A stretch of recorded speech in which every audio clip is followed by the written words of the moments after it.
Kings and queens, welcome to the channel. I am your host, The King, and we are going to give you a no-nonsense tutorial to the newest game, the Texas Chainsaw Massacre. Welcome to the family. Gun is set out once again to put players in control of some of the most notorious names in horror, and this time around, they bought the whole family. The Slaughter family includes Leatherface, Cook, Hitchhiker, Sissy, Johnny, and of course, Grandpa.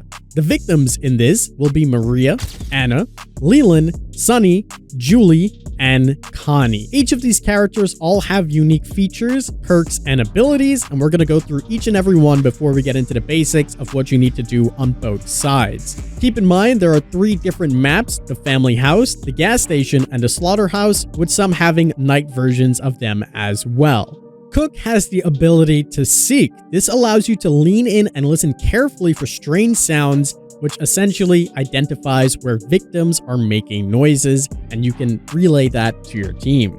Sissy has the Bane ability, which creates a unique poison gas that you can blow powder into the faces of your victims and use them to contaminate items around the map as well. This gas will slow people down. Hitchhiker has the trapping ability, which is as easy as it sounds. He places traps around the map, and if a victim steps in it, it is pretty strong. Johnny has the hunt ability, which allows you to see and track fresh footsteps of victims around the map. And of course, Leatherface has his main ability, which is the chainsaw. You can use this in a variety of different ways, breaking different things or hitting your victims. Now, those are your basic roles of what you're needing to do, but to be a well-oiled machine, you need to know what else everybody needs to do and what your role as a killer is in order to make everyone's job a lot easier. If you're playing as Cook, you need to lock doors around the map. You can also relocate these locks wherever you'd like, and you can close crawl spaces so victims can't open them, so victims can't use them and they'll have to reopen them quietly. With Sissy, you're able to traverse through gaps and crawl spaces, which is similar to the Hitchhiker, and you can use these spots to get a jump on your victims. Hitchhiker is essentially the same exact thing with some higher endurance. Your job will also be to secure parts of the map, which require turning on certain things such as the car batteries to ensure that survivors are not immediately escaping with nothing to stop them, such as an electric area. Johnny can instantly barge through doors as well as close crawl spaces in the game, and Leatherface can actually destroy crawl spaces, barricades, and even doors. When you're playing as Leatherface and you're not actively chasing against your victims, make sure you're doing these things so it makes it easier for people to catch the other victims. On the flip side, everybody has different traits and abilities. Each of these are different for every single character. There are skill points that you can unlock to improve their skills, and these skills are toughness, endurance, strength, proficiency, and stealth. All of these are different for every single survivor, and you can level them up accordingly with the skill tree, which we'll talk about more in a second. So while everybody has different attributes, they also have different perks on them. Connie has the focus ability. This will allow you to pick a lock much faster. Sunny has heightened sense. This will give him a situational awareness buff, allowing you to detect noise made by anyone nearby, and you can pinpoint their movements. Julie has ultimate escape. Julie cannot be tracked by the family, while also getting significantly reduced stamina drain while sprinting for a short amount of time. Leland has Lifesaver, which essentially you can charge at a family member, bump into them, and stun them for a set amount of time. Anna has Pain is Nothing. If you use this, it will significantly reduce the damage that you'll take from attacks and falls, such as jumping out of the window. There's an additional pump that gives her immunity to effects of any poisons. As I mentioned before, all of these victims have different attributes. Some of them will have higher strength, some of them will have higher stealth, while others will have lower endurance or lower proficiency. You'll have to take a look and build your own playstyle around these characters. So now let's jump on into the basic mechanics of the game. Your job as the victim is to escape the trial, and your job as the killer or the family is to ensure that this doesn't happen. To escape, there's specific ways that you can do this. The family will need to lock down and make sure it doesn't happen. The first way is the pressure valve exit. As a victim, you'll need to find a valve that is located on a pump around the map. Once you've found this valve, you'll then need to take it to another area where you will install it. Once you've installed it, you'll have to turn it, and this will open a section of the map that you can run out and escape from. Keep in mind, this will only happen for a set amount of time, and a family member can repair the canister in order to stop this from happening, forcing you to turn the valve again. The next way is the car, battery, and rear exit. This is typically one of the easiest ways to escape. Essentially, all the gates around the maps will be electrified if the family turns it on. So remember, if you're playing as the family, you need to turn this on at the beginning of the trial if you're playing as the hitchhiker or someone that has the capabilities of doing this. If not, the survivors or victims can easily run out. As the victim, you will need to locate this car battery. There's normally wires that are connecting it and you can follow it. So once you're there, you need to turn the battery off. Once the battery is off, there will no longer be anything that's electrified, and then you'll have to run your way to that exit and get out of it. The next is the generator and road exit. This is for a different map, but essentially the same thing. The car battery will be on, electrifying a certain map of the area. You need to turn this off or turn it on if you are playing as the family, and then as the victims, you run out of the road exit. Again, this is map specific, so keep that in mind. And finally, there's the fuse box and the fuse box exit. So you'll always be able to locate these fuses that are on the map. These are typically in highly guarded areas, near Grandpa, etc. So you'll need to find this fuse. Once you've found this fuse, you then need to find the fuse box. The fuse box will be locked, so you'll need an item to unlock it, which you can find around the map, then install the fuse. Once you have done that, the exit will open in the basement, and you will need to go back down there and escape through there. Again, as the killers, you need to make sure that this doesn't happen by guarding the fuses or the fuse box, or if all else fails, you'll need to guard that basement exit once you know it's open. Keep in mind that this exit door will shut automatically if you don't make it in time, so make sure you're not delaying. If it does end up closing, you'll need to return to the fuse box once again to open it. So those are all the ways that you can escape in the game. The thing that you need to do for both sides to ensure that it does or does not happen. Throughout the game, there are certain things that you need to keep in mind, such as items. When you're playing as the victim, there's multiple different items along the map that you can pick up to help you in your trial. There are the bone scraps, which you can essentially use to cut things down or even poke at the killer. There is the health items. There's a small health and a big health to heal, which will be located in the bottom right of what your health is. Keep in mind, there's certain points that if you have too little health, you'll slowly bleed out over time, essentially leading to your death, even if you take no other hits from that point on. There is the Lockpick, which will allow you to open certain obstacles that are locked, and this is really important to use. And for some of these items, you will also have a sound indication. You'll also notice that when you're playing as the victim, there is a sound little bar that sometimes goes red. Essentially, this will alert the killers or the family on where you're at on the map. So do your best not to make any noise, especially at the early point of the game, because you don't want to wake Grandpa up immediately. If you do so, this will help the family out a lot, which we'll talk about the other side in a second. So make as least amount of noise as you possibly can. When you're searching for items or gathering items, you'll notice that your bar on the left goes up.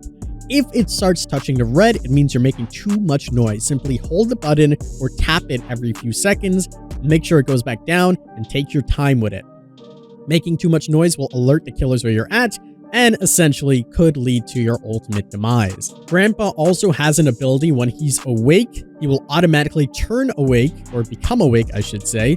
When you make enough noise, you open the gate itself to start making your way out of the basement, or the family feeds him enough blood.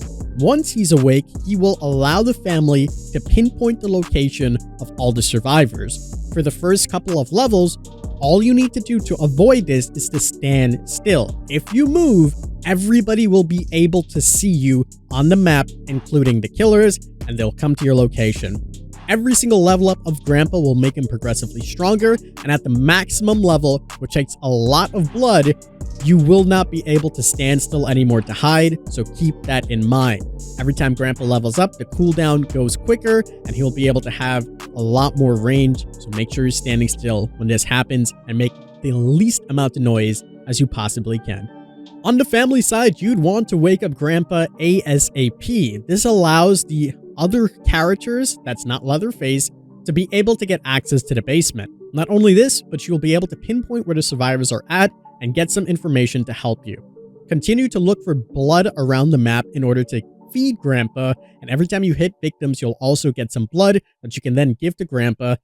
Keep Grandpa safe as well, because survivors can actually hit Grandpa with some of the bone weapons and disable him for a set amount of time.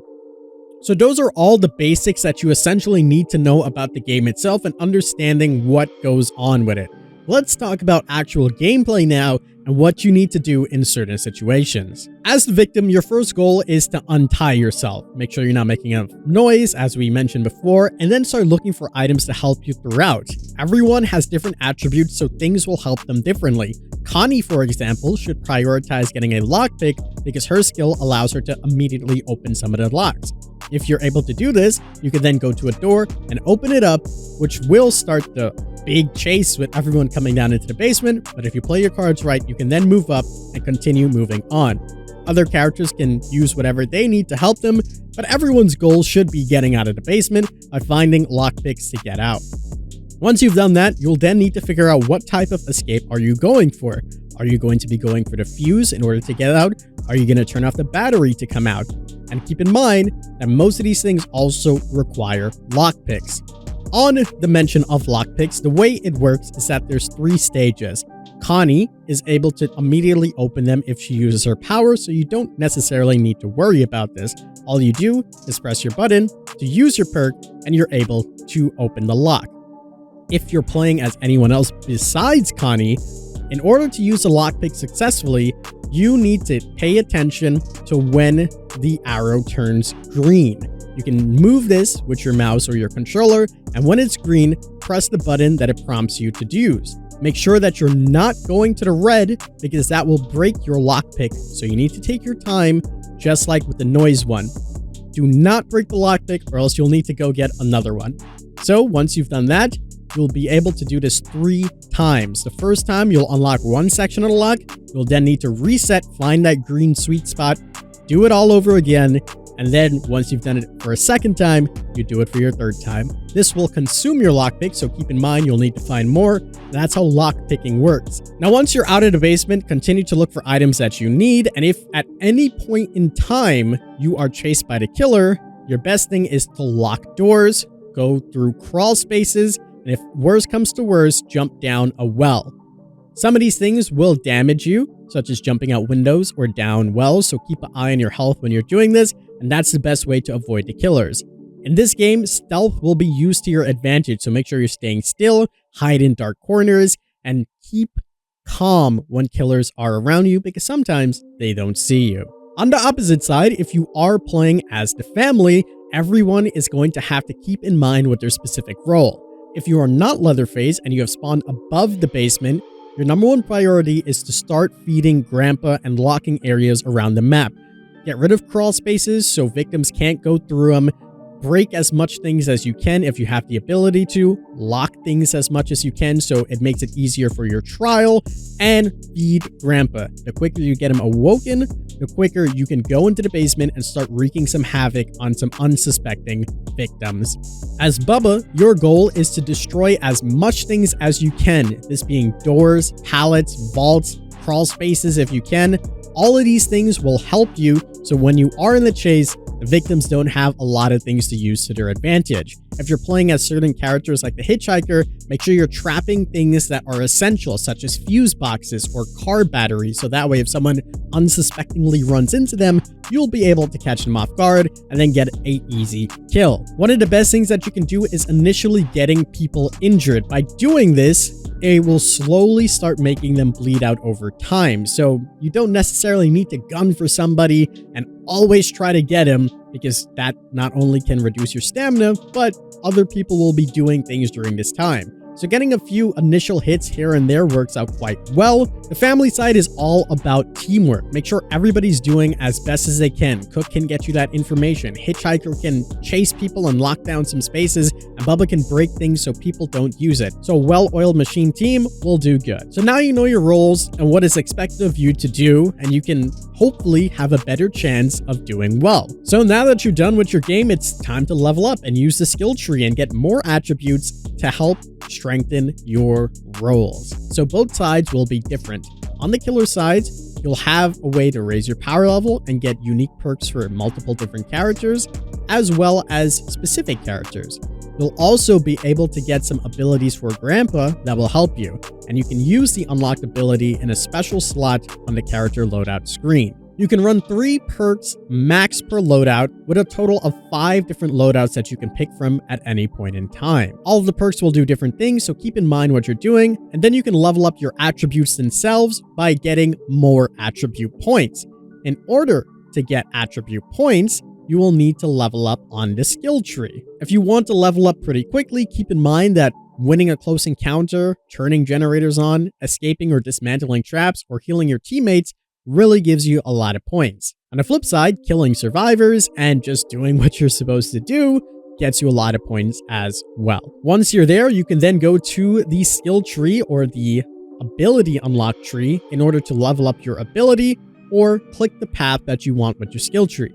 Keep in mind, at some points, you'll have to decide between 2 different sections, either left or right or up or down, whatever the case may be. So look at what perk is offered and pick the one that suits your playstyle a little bit more. Use your points to then collect not only perks, but attribute points, and then level up your characters. This is going to be unique for everybody, so keep in mind that you want to level up everybody equally if you can, or maybe have a main and a backup character, considering only 1 character per trial can be used. So if someone is picking and playing your favorite character, have someone in your back pocket to use. And there you go, the beginner's guide to the Texas Chainsaw Massacre game. I hope you guys did enjoy. There were a few things here and there that I did miss that were a little bit more advanced, but I hope you guys got the general idea and gist of the game. Have fun hunting or have fun surviving. Texas Chainsaw Massacre is really fun, and I hope you guys will enjoy it yourself. That's going to wrap it up for me. As always, I'm the King. I did my crown to you guys, and we'll see you in the fog.